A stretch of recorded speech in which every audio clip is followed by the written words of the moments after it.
అదే 100 సార్లు 100 మంది చేత తప్పుడు ప్రచారం తప్పుడు మాట్లాడించడం ద్వారా ప్రజల్లో ఒక గోబెల్స్ ప్రచారాన్ని విష ప్రచారాన్ని నింపిరది.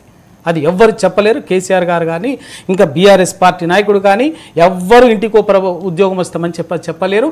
ఏ పార్టీ కూడా ఇప్పుడే చెప్తున్నాడు కేంద్రంలో కానీ రాష్ట్రంలో కానీ అట్లా అనుకుంటే నిజంగా ఇంటికి ఒక ఉద్యోగం ఇస్తామని చెప్పేసి అంటే ఇవాళ రాష్ట్రంలో 90 కోటి మందికి ఉద్యోగాలు ఇవ్వాలి అసలు.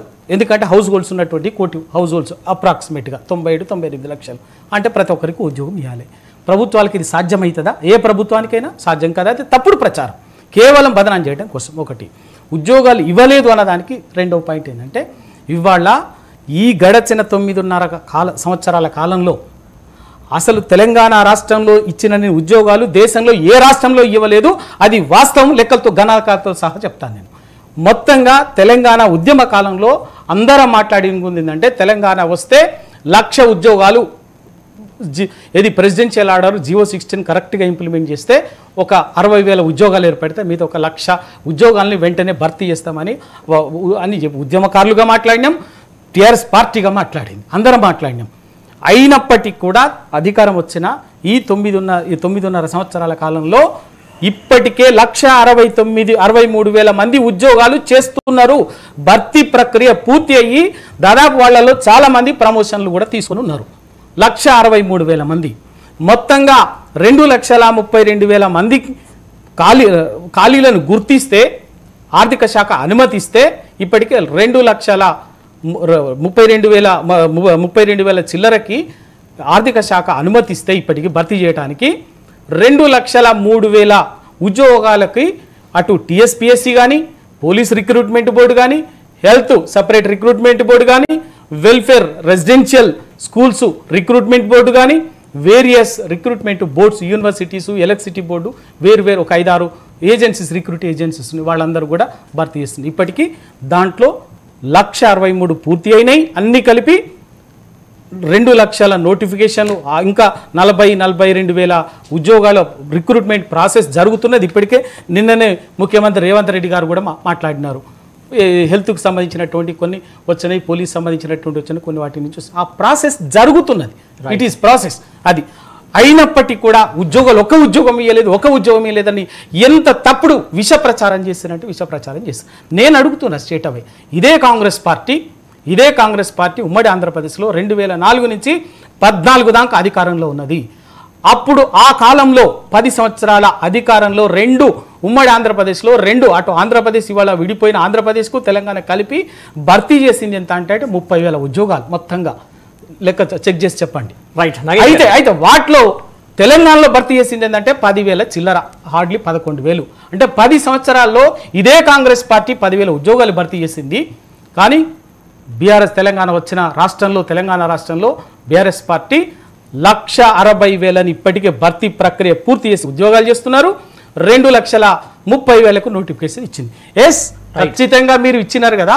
ఈ 2,32,000 ఉద్యోగాలు కాకుండా సంవత్సర కాలం వీటి లెక్క చెప్పొద్దు. రేపు మళ్ళీ నేను ఇవాళ చెప్తున్నా, మీరు చెప్పండి. అందరం ఉన్నాం కదా ప్యానెల్ ఉన్నటువంటి.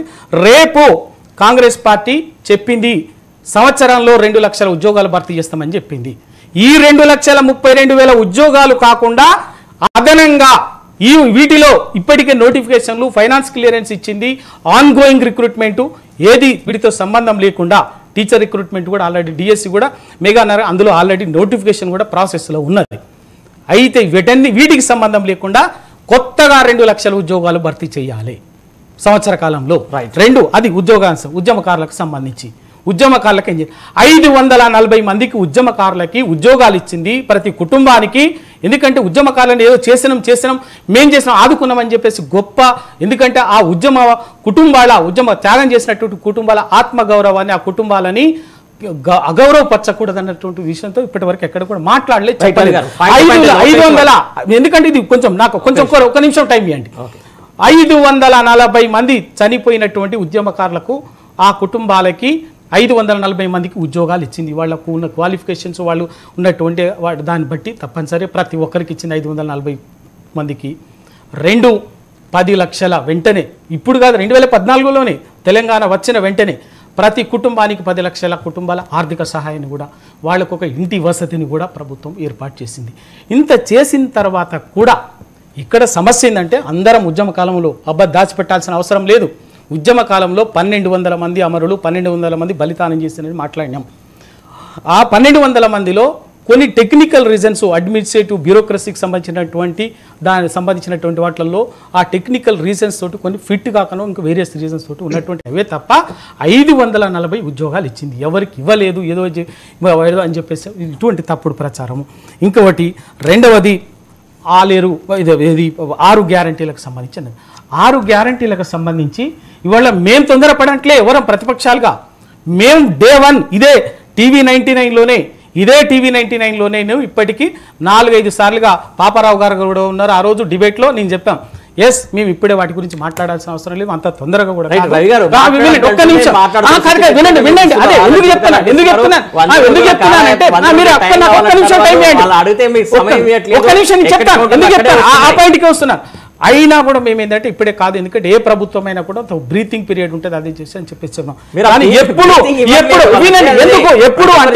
ఎప్పుడు వాటి గురించి మాట్లాడాల్సి వచ్చిందంటే చేయాల్సిన పని చేయటం మొదలు పెట్టకుండా అది పక్కన పెట్టేసి మీరు ప్రజలకి ఏవైతే హామీలు ఇచ్చిందో 6 గ్యారెంటీలు, దాని ఏంటంటే ఇదే రేవంత్ రెడ్డి గారు కదండి చెప్పింది. మీరు ఇవాళ బ్యాంకు పోయి తెచ్చుకోండి 2 లక్షల రుణం 9వ తారీఖు నవంబర్ 9వ తారీఖున మేము అధికారంలోకి వచ్చిన వెంటనే ఆ 2 లక్షల రుణమాఫీ చేస్తామని చెప్పింది. మేం చెప్పలే కదా, డేట్తో సహా మీరు కదా చెప్పింది. అది 6 గ్యారెంటీలకు సంబంధించి, రైతు బంధుకు సంబంధించి ఇవాళ మీరు తీసుకుంటే రైతు బంధు తీసుకుంటే ఎన్నికల ప్రచారంలో మాట్లాడినటువంటి మాట, ఇవాళ తీసుకుంటే మీరు ఎకరానికి 10,000 చొప్పున తీసుకోవాల్సి వస్తుంది. డిసెంబర్ 3వ తేదీ తర్వాత తీసుకుంటే మీకు ఎకరానికి 15,000 చొప్పున వస్తుంది.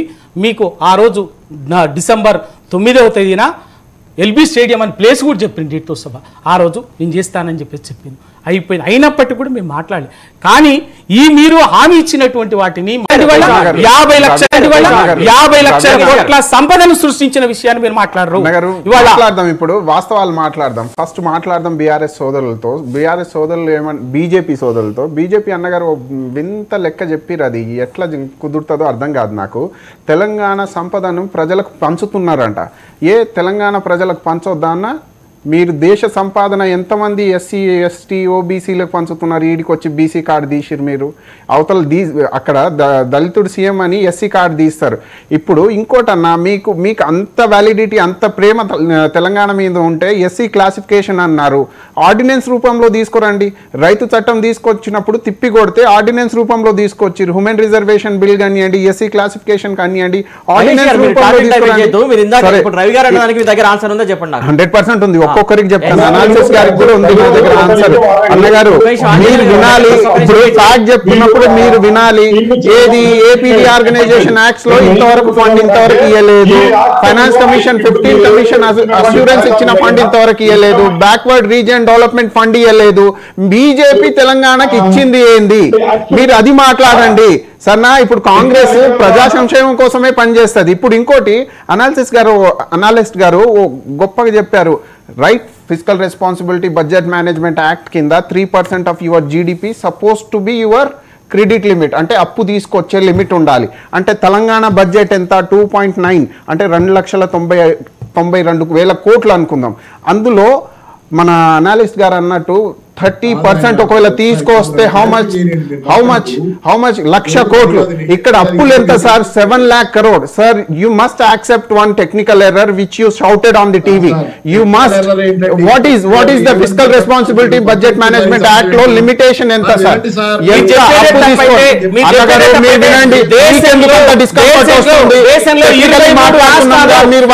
మాట్లాడడానికి వచ్చారా లేక తప్పుడు?